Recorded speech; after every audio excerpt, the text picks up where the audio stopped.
سلام دوستان عزیز، امیدوارم که حالتون عالی باشه. یکی از مکالمه‌های پرکاربرد انگلیسی صحبت کردن راجع به سن هستش که تو این ویدیو با یک سری جملات کاربردی انگلیسی، چند روش مختلف برای گفتن سن و گفتن اختلاف سنی خودتون با بقیه آشنا میشید.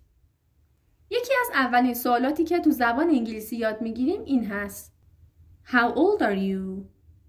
How old are you? که میشه چند سالته؟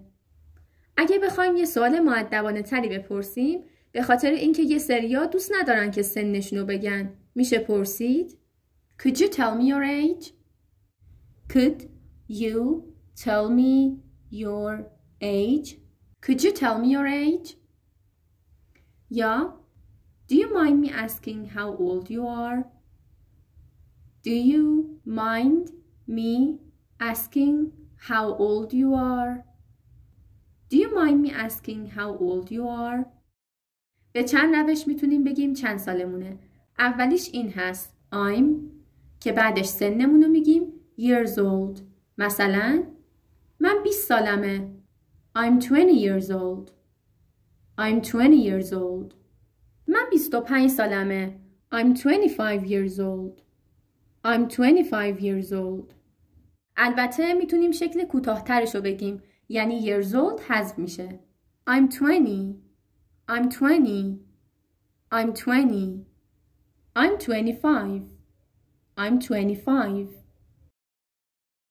یک روش دیگه واسه گفتن سن این هستش که جمله هامونو این شکلی بگیم. مثلا من تو دهه 20 سالگیم، من تو دهه 30 سالگیم، یا من تو دهه 40 سالگیم. برای گفتن این مدل جملات اول از همه باید با دهه‌های سنی یعنی دوره‌های 10 ساله آشنا بشید. به دهه 20 سالگی یعنی از 20 تا 29 سال گفته میشه 20s. 20s. 20s. دهه 30 سالگی 30s. 30s. 30s. دهه 40 سالگی 40s. 40s. 40s. دهه 50 سالگی 50s. 50s.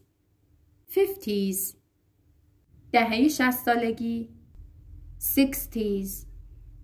60s. بقیه‌شون هم به همین ترتیب هستن. حالا برای اینکه بگیم من تو دهه 20 سالگیم، من تو دهه 50 سالگیم، من تو دهه 30 سالگیم، این شکلی میگیم I'm in my که بعدش دهه سنی رو میگیم. مثلا من تو دهه 20 سالگیم. I'm in my 20s.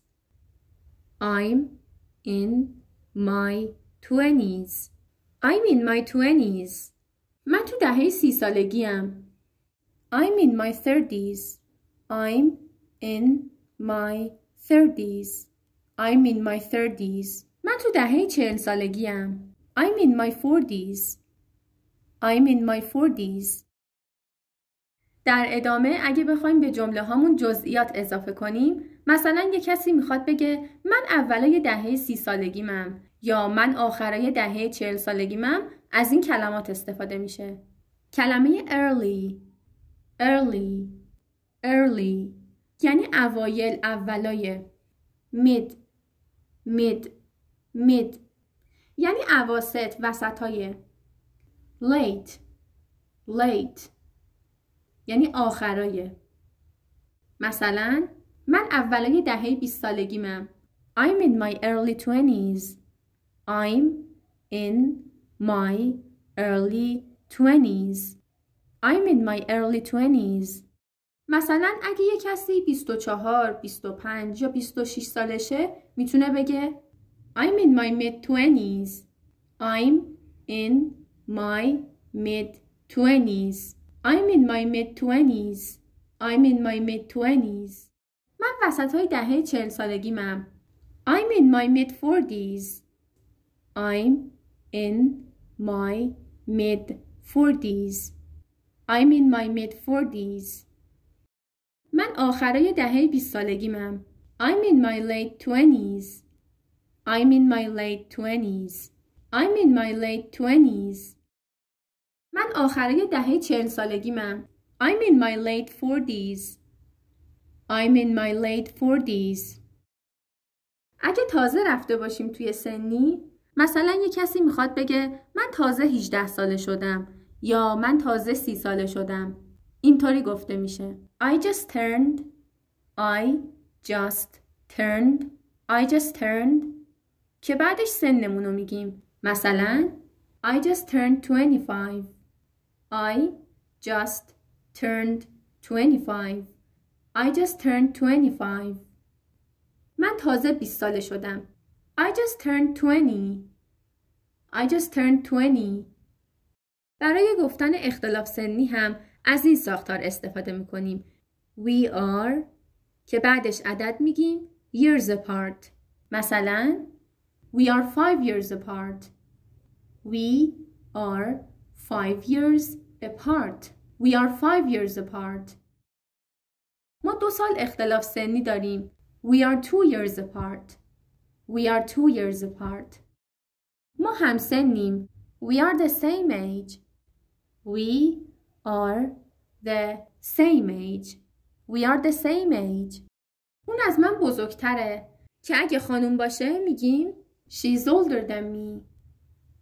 She is older than me. She's older than me. و اگه آقا باشه میگیم He's older than me. He's older than me. اون از من کوچیکتره. She's younger than me.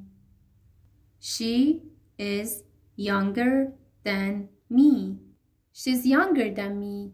و اگر هم که آقا باشه He's younger than me. He is younger than me. He's younger than me. و حالا نوبت شماست که با استفاده از این الگوها چند تا مثال بسازید و تو بخش کامنت بنویسید.